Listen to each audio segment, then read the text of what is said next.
God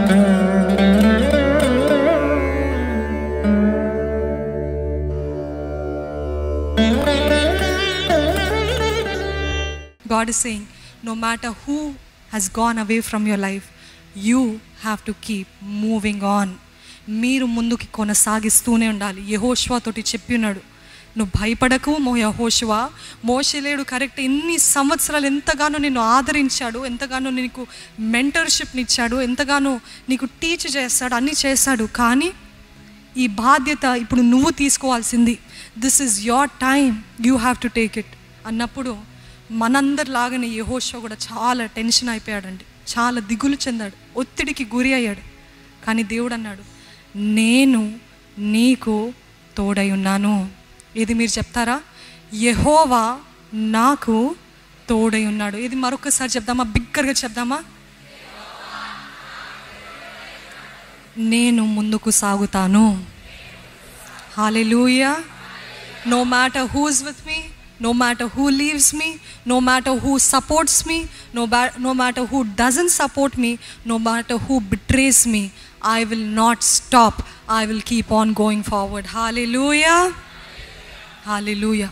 మన సిద్ధపాటు మనము నిశ్చయించుకోవాలి. అవునయ్యా, ఎంతో వేదన, ఎంతో బాధ, ఎంతగానో ఆధారపడ్డాను, ఇన్ని రోజులు వాళ్ళపైన ఆధారపడ్డారు, మీకు కష్టం తెలియలేదు. కానీ దేవుడు ఈ సమయంలో మిమ్మల్ని కష్టపడమంటున్నాడు. కానీ ఈ కష్టపడేది కొన్ని రోజులు మాత్రమే, కొన్ని సంవత్సరాల్లో లేకపోతే కొన్ని నెలలు మాత్రమే. మీరు ఆ కష్టంలో పాల్పంపులు, యువర్ ఇన్వాల్వ్మెంట్ దాంట్లో ఉండిన తర్వాత, మీకు దానిపైన కొంచెము అలవాటు వచ్చిన తర్వాత దేవుడు ఆటోమేటిక్గా తగిన సమయంలో తగిన సహకారుల్ని పంపిస్తాడు. నమ్ముతున్నారా? కానీ దేవుడు అంటున్నాడు, but the first step is what you should take. మీరు మొదటిగా ఆ అడుగు వేయండి. ఉన్నా లేకపోయినా, ఏది జరిగినా జరగకపోయినా, ఇంతవరకు మీరు డిపెండ్ అయిన వారు, but you have to become independent are inter dependent. చూడండి, ఇండిపెండెంట్ అంటే నాకు ఎవరు అక్కర్లేదు అని చెప్పడము కాదండి, నాకు దేవుడు ఉన్నాడు అన్ని కాదు. దేవుడు కొన్నిసార్లు కాదు, అనేక సార్లు మనుషుల ద్వారా సహాయాన్ని పంపిస్తూ ఉంటాడు.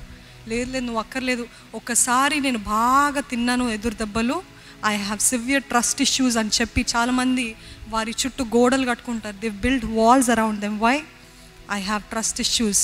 ఒక్కసారి ఆల్రెడీ గుండె పగిలిపోయింది, మరలా నేను అనుమతించను అంటారు. కానీ దేవుడు పంపించిన దేవదూత అది. కానీ మనం అంటాం, no I don't trust you అని అంటూ ఉంటాం. దేవుడు అనేక సార్లు దేవదూతలు మనుషుల రూపంలో పంపిస్తాడు. నమ్ముతున్నారండి? నిస్సహాయ స్థితిలో మనుషుల రూపంలో దేవుడే పంపిస్తూ ఉంటాడు. అట్లాంటి పరిస్థితులు మనం కూడా కొన్నిసార్లు ఆ స్టెప్ ఫార్వర్డ్ వేసిన తర్వాత, అవునయ్యా నువ్వు చెప్పావు, భయపడద్దన్నావయ్యా, నువ్వు ముందుకు కొనసాగమన్నావు, అందుకే నేను ముందు అడుగు వేస్తున్నాను. You are in a new place, ఒక నూతన స్థలంలో, నూతన పరిస్థితుల్లో, నూతన మనుషుల దగ్గర ఉన్నారేమో ఆల్ టుగెదర్. కానీ అట్టి పరిస్థితిలో మన మనసుకి మనం చెప్పుకోవాలి, ఏంటి తెలుసా? దేవుడు చెప్పిన మాట, నిబ్బరము కలిగి ధైర్యముగా ఉండు, యెహోవా నాకు తోడుగా ఉన్నాడు. ఆమెన్. ఈరోజు భయము ఏ రీతిలో అయినా మీరు పొందుకుంటున్నట్లయితే దేవుడు మీతోటే చెప్తున్నాడండి. నాకు ఎన్నోసార్లు చెప్పాను, మరలా చెప్తున్నాను, దావీదు మనలాగనే ఒంటరితనం అనుభవించాడండి. ఆయన నమ్ముకున్న మనుషులు, సైనికులు, తన భార్యలు అమాలేకుల ద్వారా తీసుకుపోయబడినప్పుడు, అటు పరిస్థితుల్లో సైనికులు వారి భార్యలు కూడా తీసుకువెళ్ళబడ్డ ఆ పరిస్థితిలో దావీదుని అంతవరకు వెంబడించిన ఆ సైనికులు సడన్గా రాళ్ళు రువ్వి ఆయన పైన విసిరి ఆయనని చంపేద్దాం అనుకున్నారండి. ఎవరు? Inner circle people. అంటే ఆయనతోటి తిన్నవారు, ఆయనతో పడుకున్నవారు, ఆయనతో త్రాగినవారు, ఆయనతో అన్నీ చేసిన, ఆయన గుణం తెలిసిన వారు, అన్నీ తెలుసు. కానీ ఎప్పుడైతే వారి కుటుంబం దగ్గరికి వచ్చిందో, మా భార్యలు పిల్లల్ని తీసుకువెళ్ళారు అని తెలుసుకున్నారో, ఈయన బట్టే కదా నా భార్య పోయింది, ఈయన బట్టే కదా నా బిడ్డలు చచ్చిపోయారు అనుకున్నారు వాళ్ళు. ఈయనను కూడా చంపేద్దాం అనుకున్నారు. ఆ రాళ్ళు రువ్వి ఆయన పైన వేద్దాం అనుకున్నప్పుడు, కానీ దావీదు యెహోవా తట్టు తిరిగి ధైర్యము తెచ్చుకున్నాడంట. హల్లెలూయా. ఈరోజు మనము కూడా అనేక సార్లు మనతో ఉన్న వారి inner circle, they might hurt us a lot, the people that we depended so much on, that ఎంతోమంది పైన ఆధారపడి ఉన్నాము, ఎన్నోసార్లు ఎదురు దెబ్బలు తింటూనే ఉంటాం ఇట్లాంటి పరిచర్యలో. కానీ దేవుడు ఎప్పుడు కూడా నిస్సహాయ స్థితిలో వదిలిపెట్టలేదండి. అది నేను అనుభవపూర్వకంగా ఒక గొప్ప సాక్ష్యంగా చెప్తున్నాను. హల్లెలూయా. ఎన్నోసార్లు మనుషుల పైననే ఆధారపడుతుంటాము అని అనుకుంటారు ఇట్లాంటి పరిచర్యలో, లేకపోతే వ్యక్తిగత జీవితాలు వారు లేకపోతే అవ్వదు అని అనుకుంటారు. కానీ యెహోవా యందు ఆధారపడిన వారు, యెహోవా వైపు చూసే వారికి ఆయన ఎప్పుడు కూడా వారిని సిగ్గుపడనీయడంట. ఆమేన్. ఆయన నమ్మిన వారిని ఆయన సిగ్గుపడనీయడు. ఈరోజు మన జీవితాల్లో కూడా ఒకవేళ ఒంటరితనంలో ఉన్నప్పటికీ యెహోవా తట్టు చూసి ధైర్యము తెచ్చుకోండి. యెహోవా తట్టు చూసి ధైర్యము తెచ్చుకోండి. Don't look to people, don't look to other sources of comfort.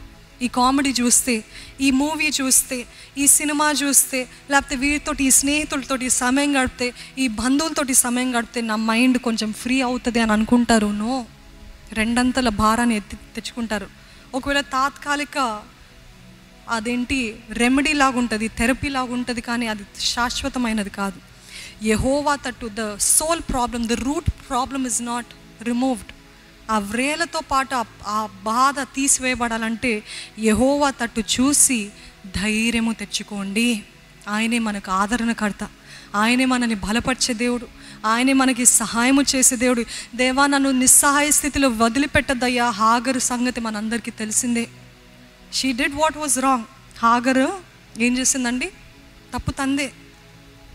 యజమానురాలు తనని నమ్మి ఇదిగో నా భర్తని ఇస్తున్నాను అని చెప్పినప్పుడు హాగర్ ఏంటంట? గర్విష్ఠిదైందంట. బైబిల్లో రాయబడింది పొగర్బోతయిందంట. అంటే ఇంకా నాదే అధికారం, ఇంకా నేనే కదా అబ్రహాము బిడ్డకి తల్లిని అయ్యాను అని చెప్పి పొగర్బోతులాగా మాట్లాడిందంట. యజమానురాల్ని ఎంతగానో దూషిస్తుందంట, గేలి చేస్తుందంట, హేళన చేస్తుందంట. తప్పు చేసింది. తప్పు చేస్తే సారా అన్నది బయలుదేరు, నువ్వు వెళ్ళిపో అని చెప్పింది. వెళ్ళిపో అని అంటే అబ్రహాం కొంచెం నొచ్చుకున్నాడు, బాధపడ్డాడు. కానీ దేవుడు అన్నాడు, ఏంటి నీ భార్య ఏం చెప్పిందో అది చెయ్యి. ఆ మాట అని అంటే పురుషులకి అది చెప్తే చాలా బాధ కదా, నేను చెప్పింది చేయాలంటే కాదు. దేవుడు అన్నాడు, నీ భార్య ఏం చెప్తుందో రెస్పెక్ట్ హర్ డెసిషన్ అని దేవుడు చెప్పాడంట అబ్రహాంకి. అంటే ఇంకా he didn't say another word, he sent Hagar away. కానీ ఆ అరణ్యములో హాగరు తప్పులో ఉంది, పాపంలో ఉంది, యజమానురాలకి అవిధేయురాలుగా ఉంది. కానీ అటువంటి పరిస్థితిలో దేవుని వైపు మొరపెట్టిందంట అండి.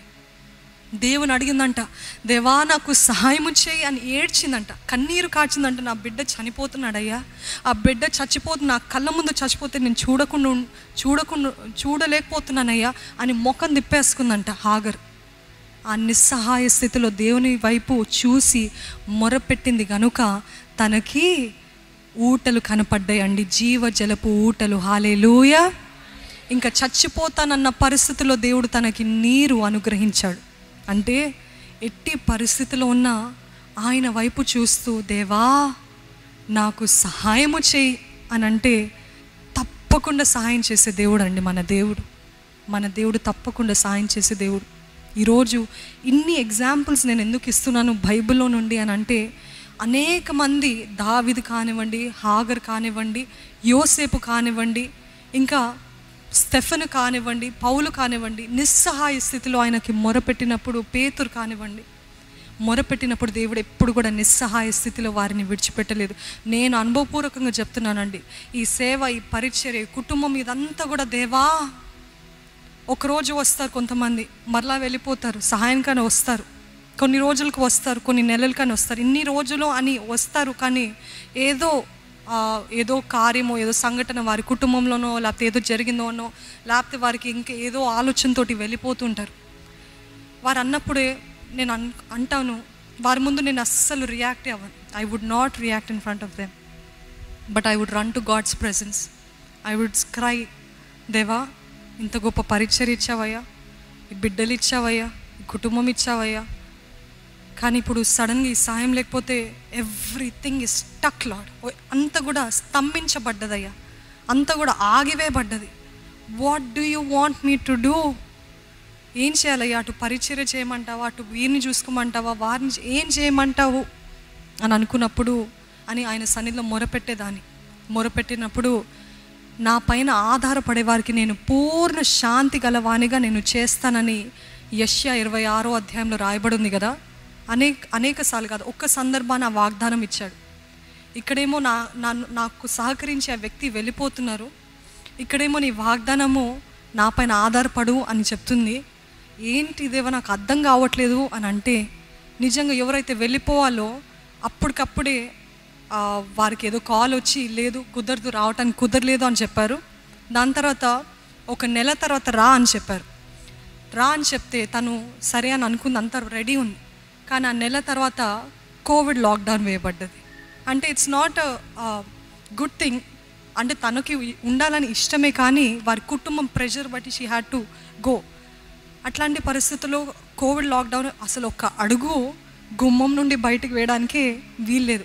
I am telling you all this because I want to say God's word will not fail.